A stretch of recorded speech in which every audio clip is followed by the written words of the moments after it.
صبر یو لوی ظلم دې ظالمانو روان کړی دی امریکا یې په حمایت کې دی نو ظالم ستا دغه د بشریت سره دوستي ده دا اوس چې ته دا ښځې او ماشومان په ورو کې سوځې یو داسې حالت خو چې د برداشت نه دی د دې ظالم لیکن د بشر د حقوقو ادعا دی کوي ولې په افغانستان کې د بشر حقوق پایماله شوي دي ولې ښځې په کار کې نشته ولې د ښځو تعلیم بند شوی دی ولې د ښځو مکتب بند شوی دی ولې پوهنتون بند شوی دی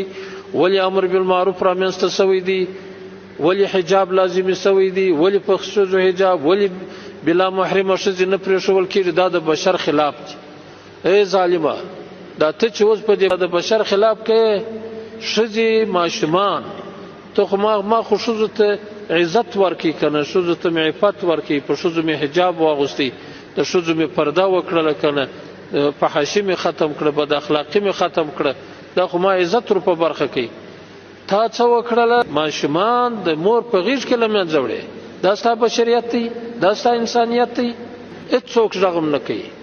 مسلمان هم غږ نه کوي کافر هم غږ نه کوي مګر دلته دا اسلامي امارت باندې چې د خلکو حقوق پکښې کې محفوظ دي پر دې باندې ټولو نارې دي نورونو الله جل جلاله دې مسلمانان کامیاب کړي مسلمانانو کامیابی په وحدت او په اتفاق او په یووالي